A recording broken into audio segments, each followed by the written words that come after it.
ایک بات ذہن میں رکھیے کہ آج ہم جو کوتاہی کرتے ہیں نا دعا مانگنے میں، وہ یہ ہوتی ہے کہ ایک تو ہم جلدی مایوس ہو جاتے ہیں.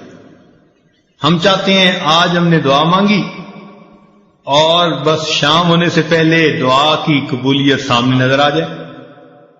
آج کل عورتیں ایسے سمجھتی ہیں کہ جیسے ہم نے خاوند کو صبح کام کہا تو شام تک ہونا چاہیے، اگر نہیں ہوا تو شکوہ کریں گی.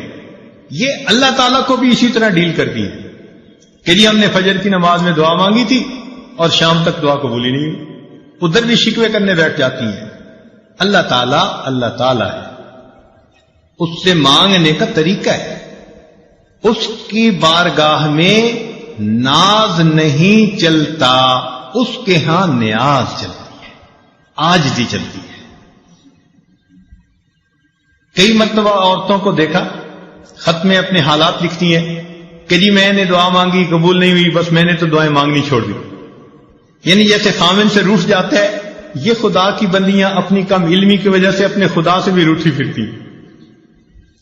یہ نہیں دیکھیں گی کہ بھائی دعا مانگنے میں تو کوئی کمی ہوگی نا، جس وجہ سے یہ اپلیکیشن ریجیکٹ ہو گئی ہے، اس پہ غور نہیں کریں گی. بلکہ اللہ تعالیٰ جی ہماری تو سنتا ہی نہیں. کیوں نہیں سنتا؟ حدیث پاک میں آتا ہے ہر بندے کی دعا قبول ہوتی ہے، مگر قبولیت کے 3 انداز ہیں. یا تو جیسے مانگی منو ان قبول ہو گئی، یا اللہ تعالیٰ اس کے بدلے کوئی بڑی مصیبت اس بندے سے دور کر دیتے ہیں، یا اس کو نام اعمال میں ذخیرہ کے طور پر لکھوا دیتے ہیں اور قیامت کے دن اس کو اتنا دیں گے. حدیث پاک میں آتا ہے کہ وہ بندہ دعا مانگے گا، اللہ دنیا میں میری کوئی دعا نہ پوری ہوتی، ہر دعا ذخیرہ بنی ہوتی اور آج اس دن مجھے اس کا اجر ملتا تو کتنی اچھی بات ہوتی. 3 میں سے کسی نہ کسی ایک صورت میں دعا کا بدلہ ضرور ملتا ہے. اب اللہ تعالیٰ پابند تو نہیں ہے نا کہ ہم نے مانگی ہے تو اسی کو پورا کر دے. اللہ تعالیٰ حکمت والے ہیں، وہ دیکھتے ہیں کہ یہ دعا اس کے لیے پورا ہونا بہتر ہے یا برا ہے. کئی دفعہ بندہ پیسہ مانگتا ہے اور اللہ تعالیٰ جانتے ہیں کہ اس کو پیسہ مل گیا نا تو یہ اس کو ہضم نہیں کر پائے گا، یہ ایمان سے ہی محروم ہو جائے گا، یہ دین سے ہی محروم ہو جائے گا. تو اللہ تعالیٰ پھر اس کی اس دعا کو اس طرح قبول نہیں کرتے. جیسے بچہ انگارہ پکڑنا چاہے تو ماں کتنی محبت کرنے والی ہوتی ہے مگر انگارہ نہیں پکڑنے دیتی. اب بچہ روئے جی امی میری بات ہی نہیں مانتی، نہیں، بچے کو نہیں پتا کہ وہ اس کے لیے نقصان دہ ہے، ماں کو پتا ہے.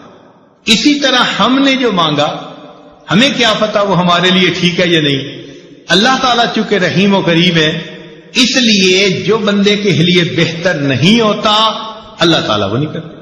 چنانچہ کئی بچیاں چاہتی ہیں کہ جی فلاں جگہ شادی ہو جائے، ہر بندہ چاہتا ہے پسند کی شادی ہو.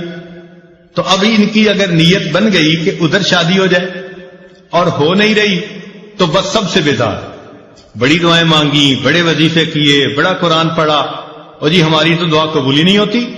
اللہ کی بندی، آپ کو کیا پتا کہ وہ جو اس وقت اتنی محبتوں کا تمہارے ساتھ اظہار کر رہا ہے کل کو تمہارے ساتھ وہ کیا برتاؤ کرے گا.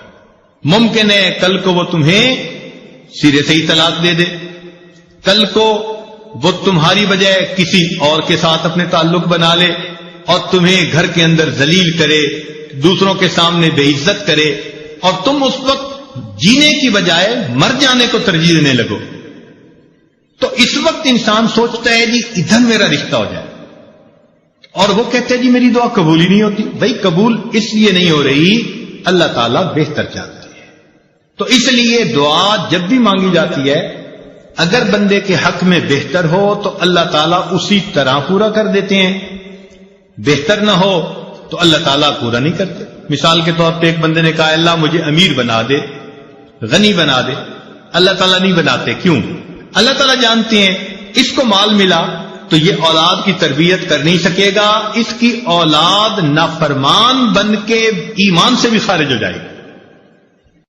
کتنے لوگ ہیں مال ان کے گھر میں آ جاتا ہے اور ان کی اولاد ان کے ہاتھوں سے نکل جاتی ہے. ہمیں کیا پتا کہ کس وجہ سے یہ دعا قبول نہیں ہو رہی. اللہ تعالیٰ پہ بھروسہ رکھیں، اعتماد رکھیں، اس کو اپنے اوپر ماں سے بھی 70 گنا زیادہ مہربان سمجھتے ہوئے سوچیں کہ کوئی نہ کوئی حکمت ہوگی جو من و ان قبول نہیں ہو رہی. اور ہمیں کیا پتا کہ اللہ تعالیٰ نے اس دعا کے بدلے کوئی مصیبت سے بچایا ہو. آپ ذرا غور کریں، آپ گاڑی میں جا رہی ہیں اور کئی مرتبہ بس ایکسیڈنٹ ہوتے ہوتے بچتا ہے، تو ممکن ہے آپ کی مانگی ہوئی کسی دعا کے صدقے اللہ تعالیٰ نے آپ کو ایکسیڈنٹ سے بچا لیا. زلزلہ آیا، لاکھوں انسان مرے بھی اور زخمی بھی ہوئے. ہمیں جو اللہ نے اس زلزلے میں بچا لیا، کیا پتا کسی وقت کی مانگی ہوئی کوئی دعا ہو. تو یوں کہہ دینا جی ہم نے مانگی ہے دعا قبول نہیں ہوتی، یہ جلد بازی اللہ تعالیٰ کے بارگاہ میں ظاہر کرنا مناسب نہیں. دعا مانگنی چاہیے، مانگتے رہنا چاہیے. آپ نے دیکھا ہوگا کہ بچہ کوئی چیز مانگتا ہے تو ماں شروع میں منع کر دیتی ہے، نہیں دینی ہے. پھر مانگتا ہے، پھر وہ کہتی ہے نہیں دینی، جھڑکی بھی دے دیتی ہے. لیکن جب بچہ مانگتا رہتا ہے، اس چھوٹے سے بچے کو بھی پتا ہے کہ میں مانگتا رہوں گا نا تو امی دے دے گی. چنانچہ تھوڑی دیر کے بعد جب وہ روتا دھوتا ہے ماں کے سامنے، ماں چیز بھی لے کے دے دیتی ہے اور اٹھا کے سینے سے بھی لگا لیتی ہے. تو اسی طرح دعا مانگنی ہو تو ہم نان سٹاپ بغیر تھکے اللہ سے مانگتے رہیں. ہمارا کام ہے مانگنا. مانگنے کے بعد ہم محروم نہیں رہیں گے، کسی نہ کسی صورت اس کا ریٹرن ہمیں ملے گا. یا تو وہ دعا ویسے قبول، یا اس کے بدلے کوئی بیماری جو ہے نا وہ دور کر دی جائے گی. کیا پتا کہ آپ دعا مانگتی رہیں اور اللہ تعالیٰ نے اس دعا کے بدلے کوئی سکن ڈیزیز ایسی تھی جس سے آپ کو بچا لیا. ورنہ اگر سکن ڈیزیز ہو جاتی اور چہرے پہ داغ دھبے پڑ جاتے تو اتنی محبت کرنے والے خامن صاحب کے بھی رخ بدلے ہوئے ہوتے. اللہ نے آپ کی صحت کو سلامت رکھا، کوئی ایسی بیماری نہیں لگائی، گھر میں الفتوں محبتوں کی زندگی گزارتی پھر رہی ہیں. پتہ نہیں ہے کس کس دعا کا نتیجہ ہے جو اللہ نے آپ کو یہ عزتیں دی ہیں. تو اس لیے دعا مانگنے میں فوراً توقع رکھنا کہ جی ابھی قبول ہو جائے، یہ بندگی کے آداب کے خلاف ہے. جلدی مایوس نہیں ہونا چاہیے. اور پھر ایک بات اس میں اور بھی سمجھ لیں کہ کچھ لوگ دعائیں مانگتے ہیں اور کچھ لوگ دعائیں پڑھتے ہیں. دعا پڑھنے سے دعا قبول نہیں ہوتی، دعا مانگنے سے دعا قبول ہوتی. کیا فرق ہے دونوں میں؟ دعا پڑھنا تو یہ ہوا کہ بس بیٹھے ہیں ربنا آتنا فی دنیا ربنا ظلمنا، بس طوطے کی طرح ٹیپ ریکارڈ جیسے بجتا ہے وہ بج گیا اور پتہ یہ بھی نہیں کہ میں نے کیا مانگا کیا نہیں. چنانچہ ایک مرتبہ ہم نے نماز پڑھی، ہمارے قریبی تعلق والے ساتھ بیٹھے ہوئے تھے. انہوں نے دعا کے بعد اپنے چہرے پہ ہاتھ پھیرے تو میں نے ویسے ہی ان سے پوچھ لیا، میں نے کہا آج دعا میں آپ نے کیا مانگا؟ تو میری طرف دیکھ کے کہتے ہیں حضرت سچ بتاؤ مجھے نہیں یاد.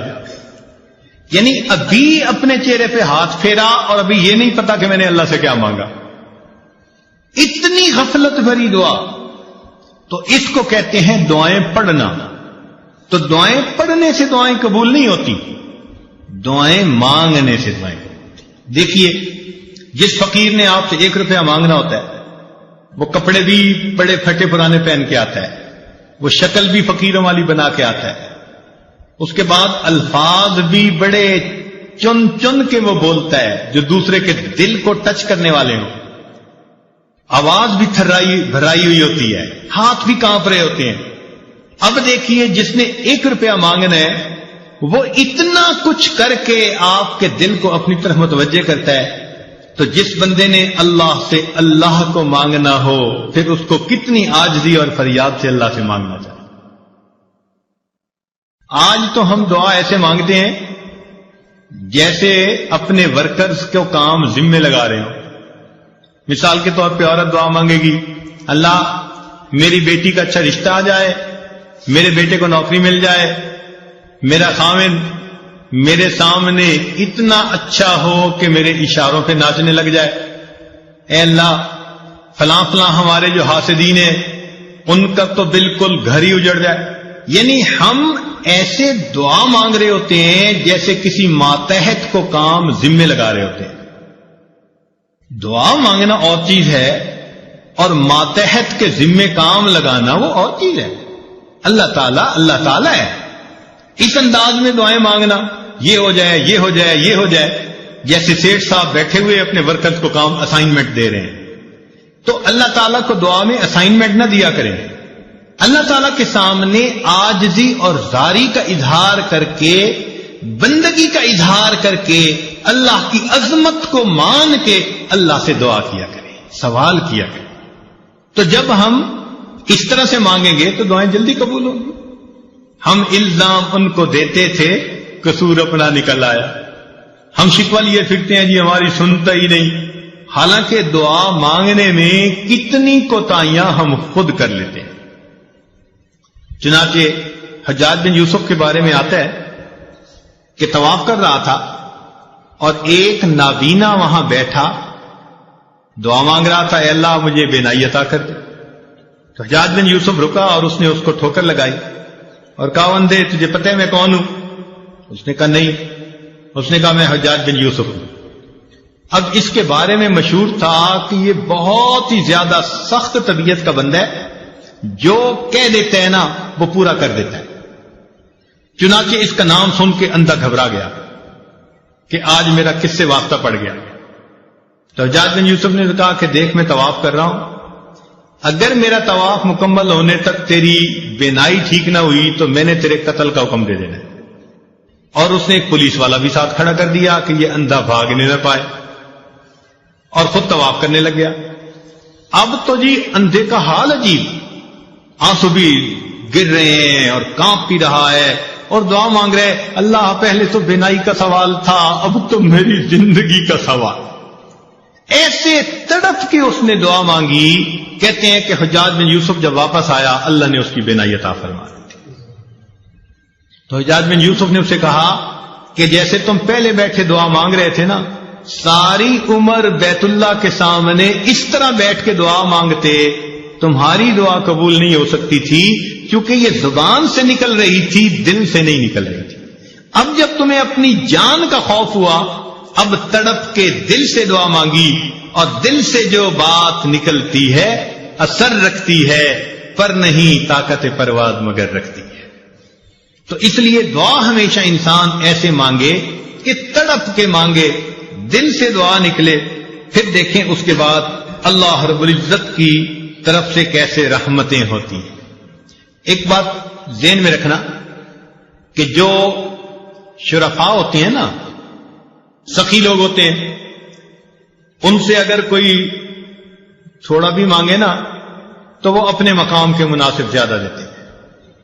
مثلا اگر کوئی مجھ سے سوال کرے تو ہو سکتا ہے میں اس کو 10 روپے دے دوں، کسی امیر سے سوال کرے وہ 1000 روپیہ دے دے، کسی وزیر سے بات کرے وہ 10,000 دے دے، ملک کے صدر سے جا کر مانگے تو وہ 1,00,000 روپیہ دے دے، اور اگر سعودی عرب کے بادشاہ سے مانگے تو وہ ملین میں دے دے گا، اس لیے کہ اس کا دین اتنی بڑی. تو دنیا کا ہر بندہ اپنی شان کے مطابق دیتا ہے. یہ ذہن میں یاد رکھ لیجئے، اللہ تعالیٰ جب قبول فرماتے ہیں تو بندے کو اپنی شان کے مطابق عطا فرما دیتے ہیں. وہ اتنے کریم پروردگار ہیں. چنانچہ بندے کے یعنی مانگنے والے کا دامن چھوٹا اور دینے والے کی دین بڑی ہوتی ہے. جس نے بھی مانگا. مجھے بچپن کا ایک واقعہ یاد ہے. ایک محلے کا دکاندار تھا اور میرے والد صاحب کے ساتھ اس کے بڑے اچھے تعلقات دوستانہ تھے. جب کبھی اس دکاندار سے میں کوئی چیز سودا لینے جاتا تو وہ سودا بھی تول دیتا اور جب وزن پورا ہو جاتا تو کچھ اوپر بھی ڈال دیتا. تو مجھے یہ بات سمجھ میں نہ آتی. بہت چھوٹی عمر تھی تو میں نے ایک دفعہ اپنے ابو سے پوچھا کہ وہ تولتا تو ہے اور جب بالکل وزن پورا ہو جاتا ہے وہ کچھ اوپر بھی ڈال دیتا ہے. تو ابو نے بتلایا کہ بیٹے یہ اس کی محبت ہے کہ جتنا حق بنتا ہے وہ حق سے زیادہ ہمیں دیتا ہے. وہ بچپن کی بات آج یاد آتی ہے کہ اگر ایک انسان کے اندر محبت ہے، اخلاص ہے، تعلق ہے، وہ مانگنے والے کو اس کی مانگ سے زیادہ دیتا ہے تو اللہ رب العزت تو بڑے کریم ہیں، رحیم ہیں. بندہ جب اللہ تعالی سے مانگتا ہے اللہ تعالیٰ اس کی توقعات سے بھی بڑھ کر اسے عطا فرما دیتا ہے.